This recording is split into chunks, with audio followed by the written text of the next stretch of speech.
Good morning. Wherever you may be on this journey we call life, know that you are welcome here within this beloved community of All People's Church Unitarian Universalist. I am Evelyn Thorne, your co-celebrant for today. I use he, she, they, them pronouns. In the pulpit is our minister, Lori King Nelson, who uses both she, her, and they, them pronouns. Our theme for the month of May is Awakening Curiosity. To awaken curiosity means to spark a sudden interest, stimulate the mind, or inspire a desire to learn or know more about something. It describes the moment a person goes from being unaware or disinterested to feeling intrigued, attentive, and eager to explore. For myself, my curiosity has been awakened through working with the DFW Support Committee for the Prairie Land Defendants, as well as with the Panther City Anarchists. I hope that we all find something to awaken the curiosity within ourselves by making a jump into something new and unknown. We're especially pleased to greet those who have not been here before. We welcome you here and hope that you feel the love and care our beloved community has to offer. For more information about us, please utilize the QR code found on the back of the order of service for our social media platforms. If you haven't yet done so, please sign in at the visitors table by the front door where you can be placed on our mailing list to receive weekly emails and the monthly newsletter. At the end of the service, please stay and join us for coffee and conversations in the library. Please settle comfortably now for a musical prelude.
Oh, sometimes I don't ever want you to quit. Just keep playing. That'll be all our service.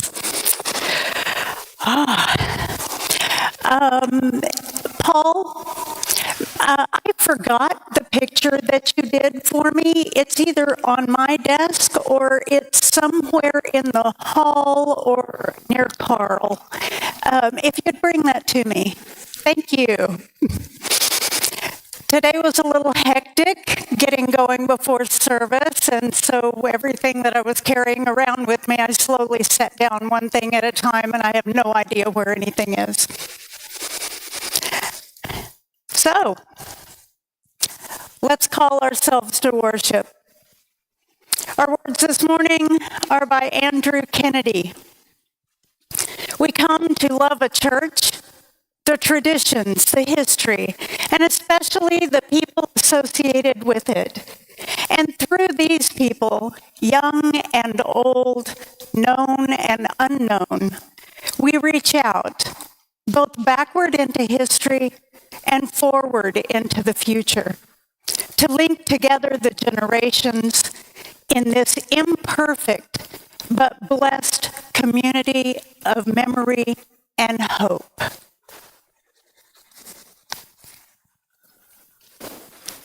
Thank you so much. We now invite you to rise in body or spirit for the chalice lighting, opening hymn, and spoken affirmation.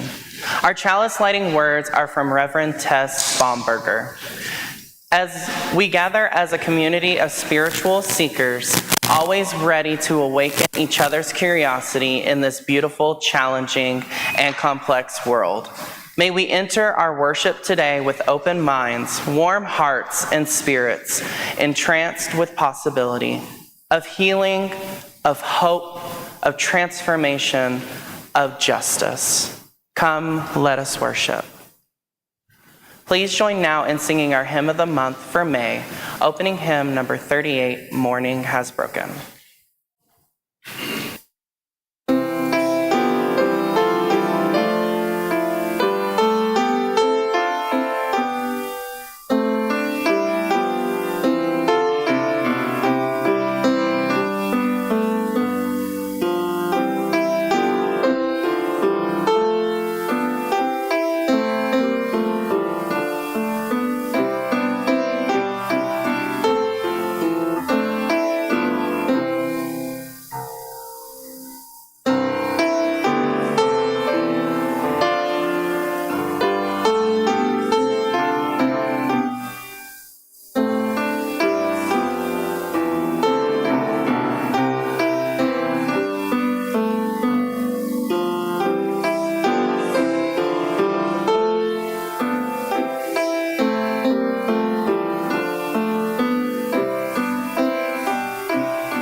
Please join now in reciting our affirmation.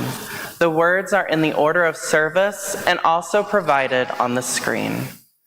Love is the doctrine of this church. The quest for truth is our sacrament, and service is our prayer. To dwell together in peace, to seek knowledge and freedom, to serve others and community to the end that all souls shall grow into harmony with creation. Thus do we covenant with one another. Please be seated. The young and young at heart are now invited to come forward for our time for all ages here at the front of the chancel. Ooh. Okay, we're going to talk about this. We're going to wait just a second before we touch anything, okay? I'll let y'all know when it's time to touch. You're sure welcome to come up here. Yes. Okay. This is what Mr. Right. No diving. No way, no how. What is the duck saying right here? I am one out of luck duck. I am one out of luck duck. I almost knocked it over. Yeah. So we're talking about curiosity. How about everybody sit down here this time? Okay? We'll all sit down here together. We're talking about how curious we can be. So I'll show you the egg in just a moment, okay? I know you're curious about the egg. It's really cool. It is. So what does it mean when you're curious about something? You want to know what it's about? You want to know what it's about, yeah. So what is something you might be curious about? What might you be curious about? Do you ever ask a question of your parents or your friends? How do they fit all those transistors in a CPU? There's billions of them. How do they fit all the transistors in the CPU? There's billions of them. That is quite a question. I don't know who you would go to for that answer. It would not be me.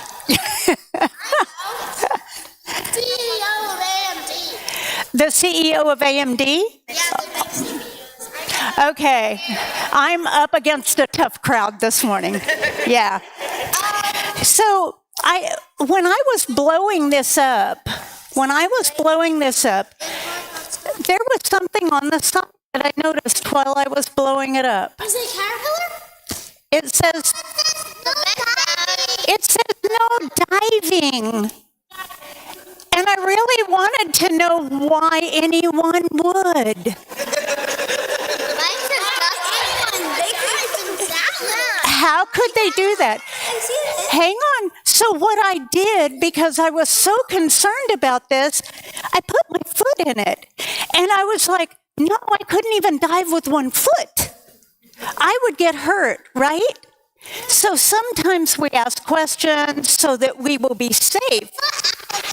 But maybe it's for an elephant. Maybe an elephant drinks out of there. Take a foot out of it. I'm pretty sure it's a... Yeah.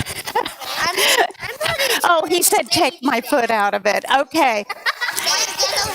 So today we're curious about things, okay? And one of the other things I was curious about when I saw this on TikTok, and I wanted to know how they made it. I've seen those. Okay, hang on, just a second. Here, let's listen, okay? If I pass it to one of you, will you do it one time and then pass it to the person next to you? Yes. Do you promise to do that? Yeah. Okay, we'll start over here. Fern will do it one time and then pass it, and then, yes. There we go. And then we're going to pass it again. So I went online to look at how they 3D print those, and it was amazing. I don't know that I had ever watched anything being 3D printed. Oh, I wonder if they have a warning on those saying don't do it over someone's eye.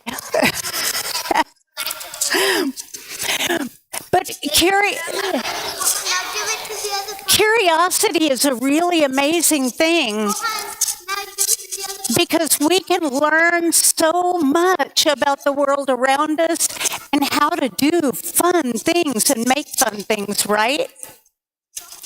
So next week, I want all through the week, I want y'all to be thinking of questions you can ask, not just the adults around you, because obviously young people have the answers too. How tall can you stack the ducks? That is a question. What's your question? Why are the ducks in the baby pool? I was hoping somebody would ask that. So, do you want me to tell you?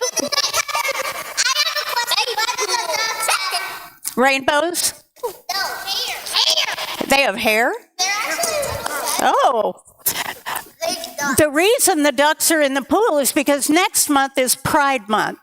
And so we are going to have a table for an event, and we're going to fill this pool with water, and these ducks are going to float in it, and then people are going to be able to take one. So I want each of you to take one duck, and you can keep it for yourself. One duck, and you get to keep it for yourself. You already have one on your head. They're all exactly the same, so just take one duck. I want you to think about your questions this week as you're looking at your duck, okay? Why do you have rainbows? Why do you have hair? There you go. Why do you love Okay. the duck tower? All right. I think it's time to sing y'all out. Don't touch it. Don't touch it. Okay. Take your duck and let's go. What do you got feathers? What is this dog feathers? That's for your dog. It's wonderful. Take it. Take it. Dog feathers thing. We're ready to sing them out, Misha. Yeah, the fighter drill.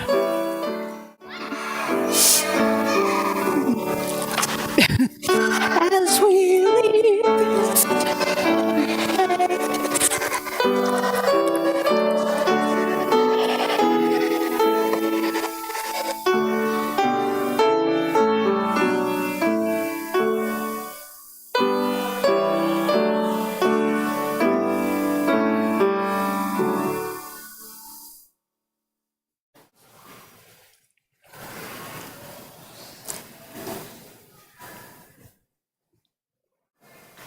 and 5. Our reading, excuse me, our reading this morning is Shifting from Defensiveness to Curiosity by Tandy Rogers. I have a middle school son who is very into Dungeons and Dragons. Last Saturday, he invited me into this world. We created a character. I'm a wood elf named Lulu. When he asked what I wanted my superpower to be, I told him that I wanted the sound of my laughter to cause the defensive mechanisms of all those around me to suddenly be disengaged. He stared at me for a moment and then, hand on hip, said, "Really, Mom?" I wish that were my real superpower, and in a way, I think I'm on the path. I'm kind of a manatee of human beings. I don't really get defensive. I tell people, if you're trying to offend me, please bluntly tell me, because I will probably miss it. A close friend asked me to deeply reflect why that is. And I think the key is I care about the us more than the me. And I'm almost obsessively curious. Maybe I wasn't always like that. Maybe it's from hanging out in youth-centered spaces all these years. I remember in one intense conference planning meeting, there was something on the agenda that got people's feelings stirred up. A youth leader asked another youth leader something that could be construed as a slight. I started to feel defensive on behalf of the apparently insulted youth, and before I could step in as an adult holding the space, the youth stuck 3 fingers out from their face and looked at the leader running the meeting. The procedural leader acknowledged this youth with the 3 fingers fanning out from her cheek, who then asked a series of questions back to the other youth. They weren't terse or tense. They were clarifying. The intensity of the moment evaporated. What is this magic? Turns out the three fingers were the whiskers of a clarifying question of a curious cat, or shorthand for, may I meet the intensity of this moment with curiosity instead of defensiveness. I find youth spaces full of these shorthand ways to bring people back into covenant. And when I am out in the rest of the world and have those moments of defensiveness, because I am human and need extra inspiration to be my better self, I think of the curious cat and turn to curiosity. Will you rise in body or spirit and turn to page 1030 in our teal hymnal? We are marching.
Now is the time for our financial offering.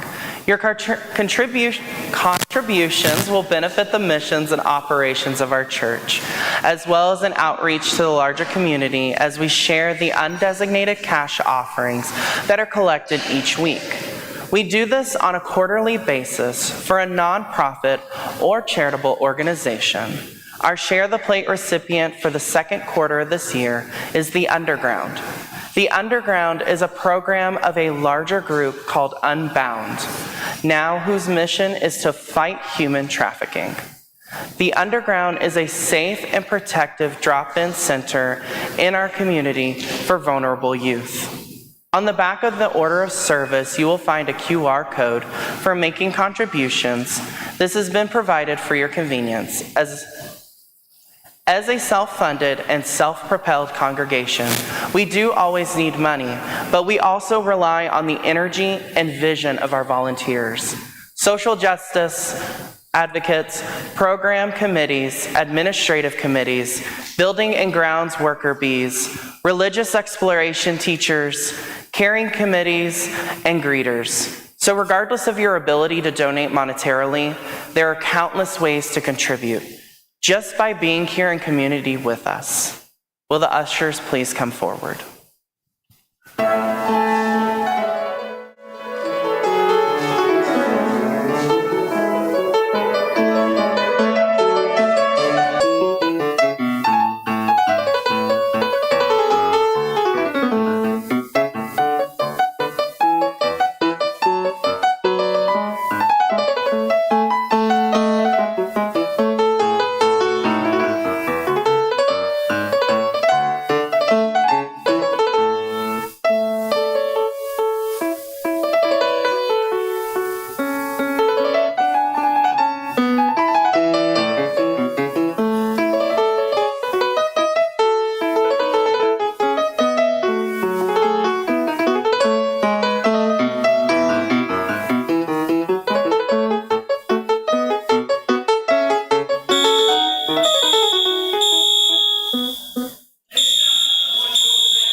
It's just because there's no wick.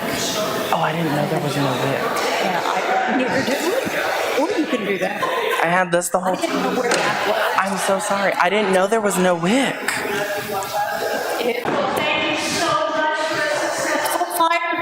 I'm working on this for so long to do this. So thank you, and I'm glad you're all alive.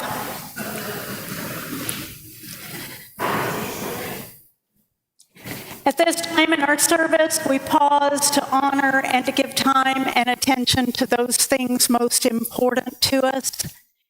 We gather here for healing and for peace in our hearts and in the world, and we honor our time together with the shared stories and news from the congregation. Each week there's a journal outside the entrance to the sanctuary where you can write a message of memory or hope. We honor these messages by lighting 3 candles here next to our chalice. Also, at any time during our service, you are welcome to come forward and light a candle in our meditation center here next to the chancel.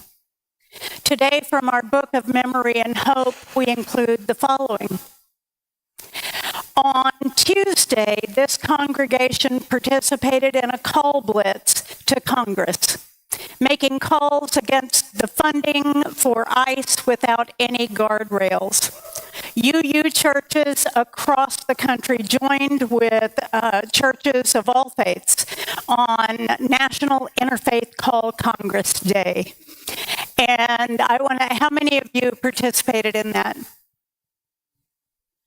Yeah, it's very enlightening, yeah. Thank you for doing that. And Dale writes that there is a desperate need for employees at the Arby's restaurant near near where he lives. And so check with him if you know anybody who's in need of a job, because jobs are hard to come by these days. So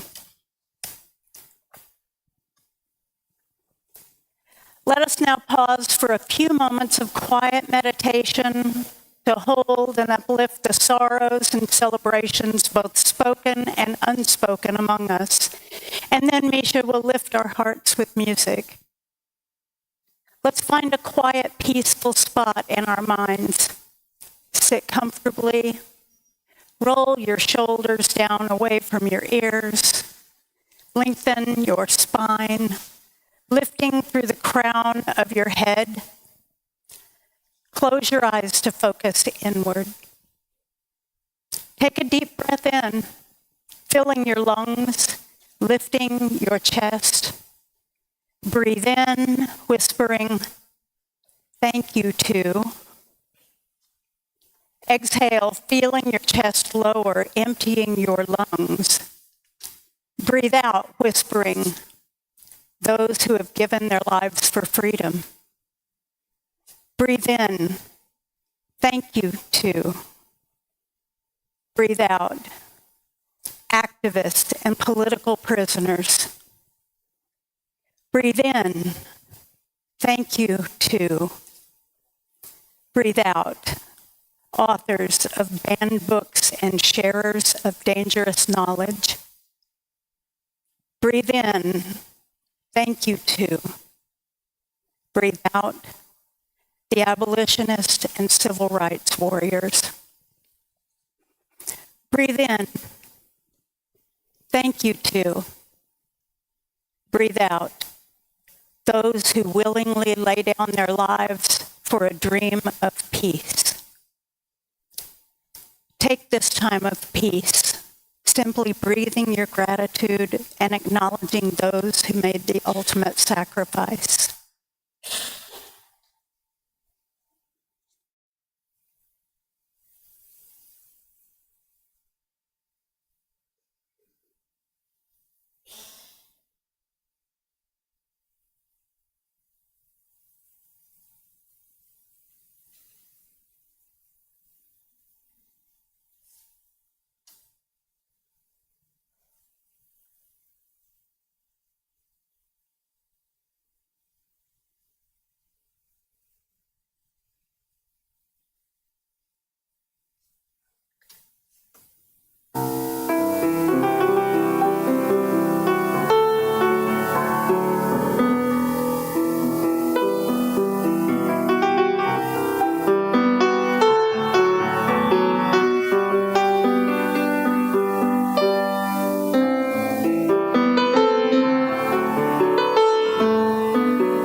its dark, mysterious quality, like a whirling final round on the dance floor. For more than 2 decades, the composer, Tillmain, studied the different forms of tango and its evolutionary path, searching for the answer to his question, what makes a tango a tango? As a single mother whose children entered every science and history fair, technology fair, whatever, the composer's question and ultimate quarter-century of research made complete sense to me. As I had done so many times before with questions like, how much displaced debris does it take to create a tsunami in a swimming pool? And how much salt does it take to make your own Dead Sea? Or what makes a social behavior deviant?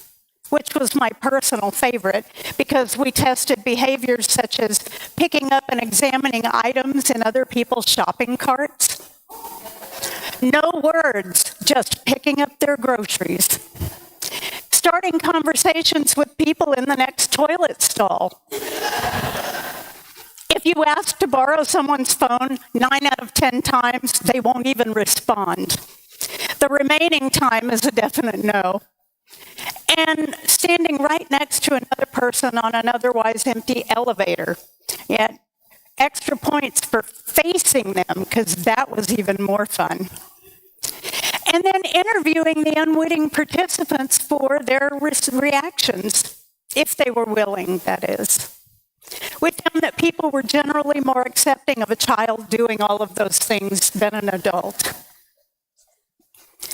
So after learning about this composer's curiosity involving the tango, I pulled out my mental trifold board and got busy forming a hypothesis ahead of the concert.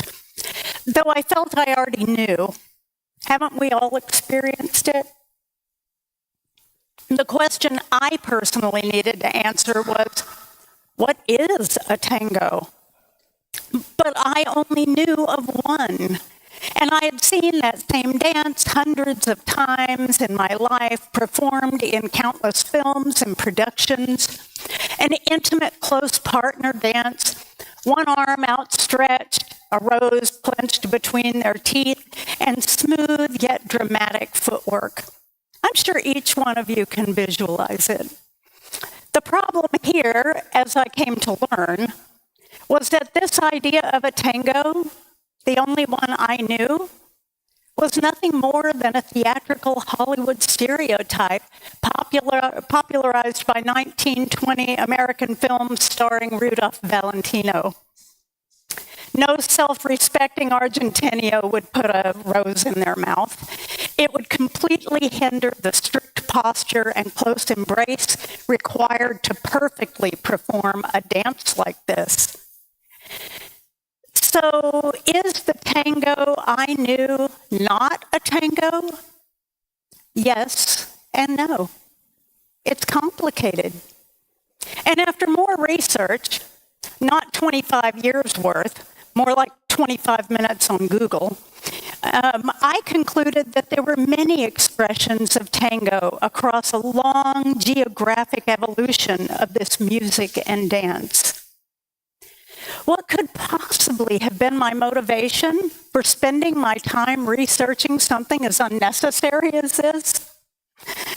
Well, my answer is that during the rehearsal, I overheard 2 people, one Argentinian, the other a Spaniard, discussing whose tango was the true tango. They both agreed, though, that this composer had it wrong, because his work met none of their criteria for a tango. Now, I'm pretty sure they had not researched tangos for 25 years, or even the meager 25 minutes I gave the subject, or maybe they had. But they were still trying to make a conclusion with very little evidence. Not that I had figured this out yet either. According to the conductor for the Pan American Symphony Orchestra, whose name I cannot pronounce, so I will spare you, Before tango was considered a classy dance with its music played by the best symphonic orchestras in the world, tango music was heard only in the immigrant barrios of Argentina and Uruguay, in bars as well as brothels. At that time, in the 1880s, it was not romantic music. The tone was often dark and bitter, with lyrics of political dissent. Where tango originated is often disputed, but we do know that in its earliest forms in the 1890s, it was a derivation of the Cuban dance, the habanera. However, it was the people of the Rio de la Plata, with their distinctive speech cadences, that gave the music its pronounced patterns and rhythms, a double beat with a syncopated accent on the second. The bandoneon was introduced to the tango in the early 1900s by the European immigrants from Italy and Spain. It made the music, up until then, played with piano, flute, harp, and guitars, much more portable, as the musicians performed primarily in bordellos. By the end of World War I, the tango was the hit of Europeans' finest salons. Conservative upper-class women wore padded bumpers around their waist to prevent dangerously close contact with male partners. Tango singer Carlos Gardel popularized the tango worldwide, having appeared in American movies before he died in 1935. And today he maintains a cult stature in Argentina equal to that of Elvis Presley in the United States.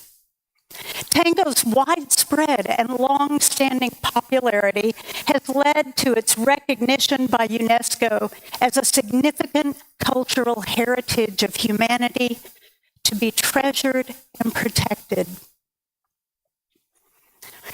As I listened to the performance of this new tango, the Tango Misterioso, and then a month later, Astor Piazzolla's Fuga y Misterio, I began to understand that it did not have to mimic the Rio de la Plata or the Cuban habanera, or really any other variation created across time and geography, and definitely did not have to demonstrate only romantic ideology or political dissent. Mr. Maine did not need to defend the version he created in his heart and in his mind. I felt that it was up to those of us experiencing this new tango to revisit our own deeply embedded and ingrained ideas and allow curiosity to lead us on a journey through the beauty of the human mind and its creativity. There are so many times in our lives that we come back to deeply held beliefs and, with new information and experiences, find our truths expanding in relation to the knowledge we are gaining. And if we're going to seek knowledge in freedom, we need to first awaken our own curiosity and dispel the binaries and barriers that prevent us from a greater understanding of the world that we live in. According to an article by Emily Campbell, who holds a PhD in Human Development and Education from UC Berkeley, there are psychological, emotional, social, and health benefits linked with curiosity. She says that curiosity is critical to our survival, as it helps us explore and navigate a constantly changing world. Dr. Campbell goes on to say that curiosity is associated with higher levels of achievement, participation, positivity, and greater psychological well-being. Curiosity, or asking hard questions and examining our own spirituality and faith, also leads us to a deeper connection with the natural world, a relationship that keeps us grounded and mindful of our impact on the world around us.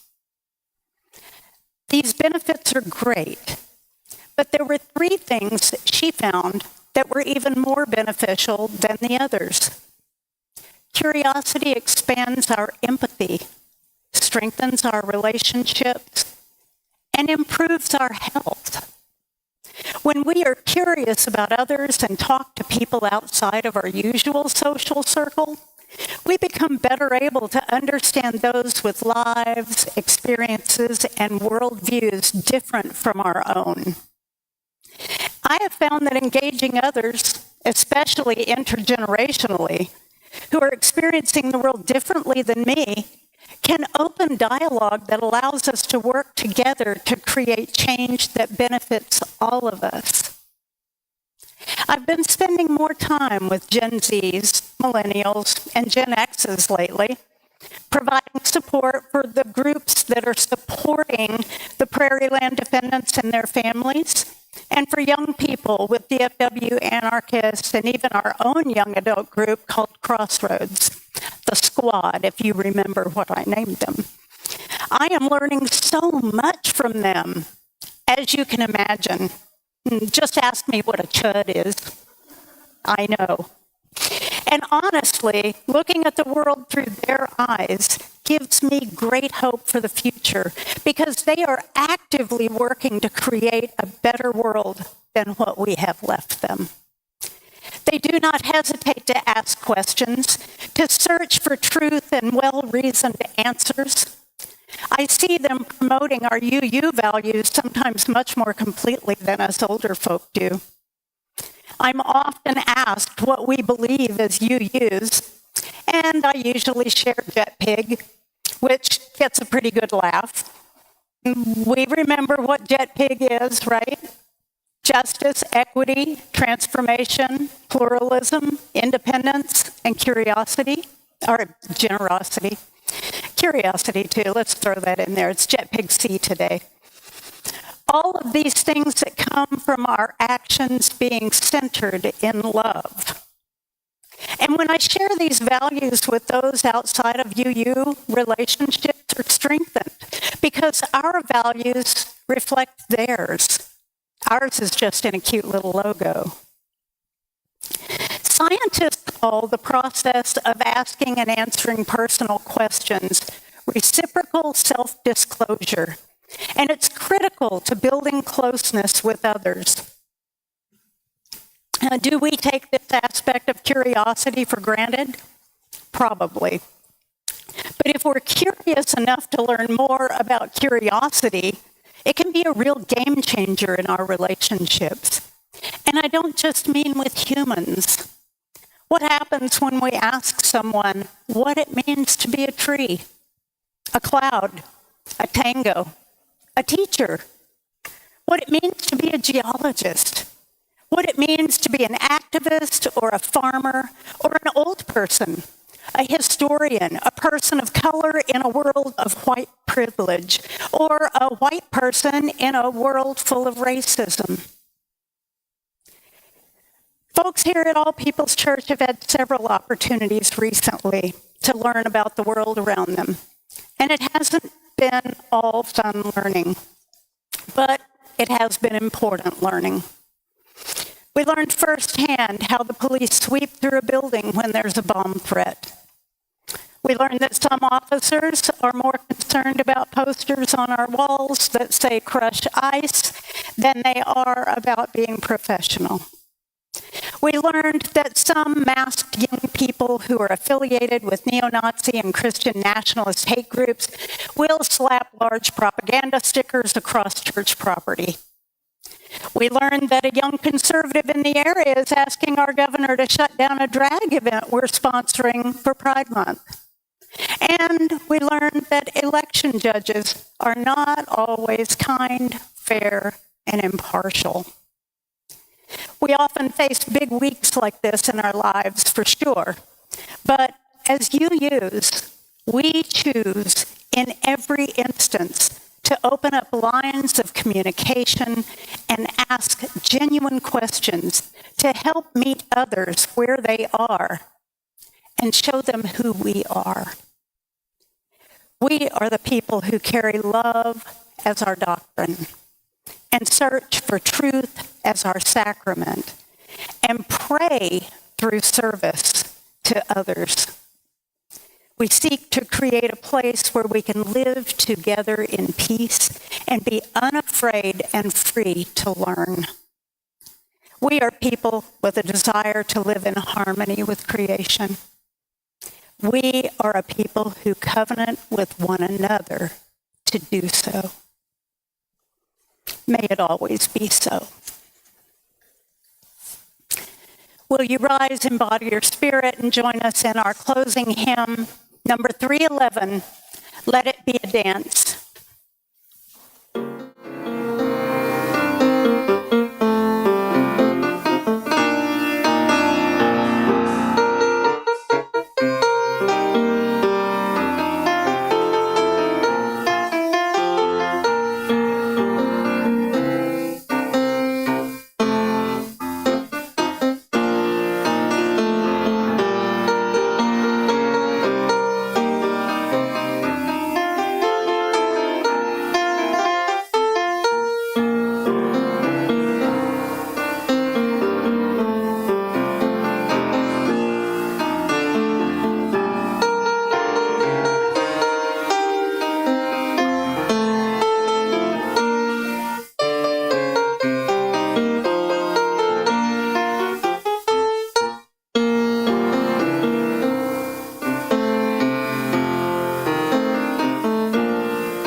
Our chalice closing words are from Barbara Cheatham.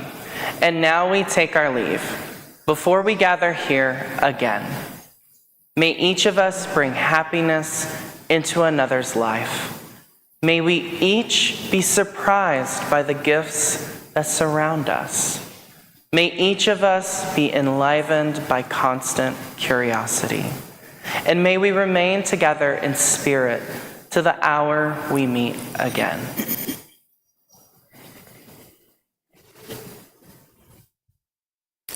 Our benediction words this morning. Holy curiosity, may we be inspired to lifelong searches for truth as we continue to dismantle long-held beliefs and biases. Let us be always open to the new and the unknown, and let us meet it every day with grace.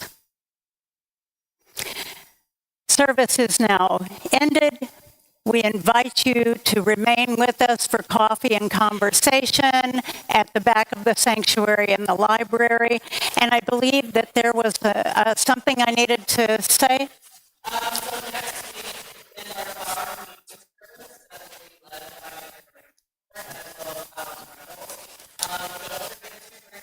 With you next week. Thank you and have a good day.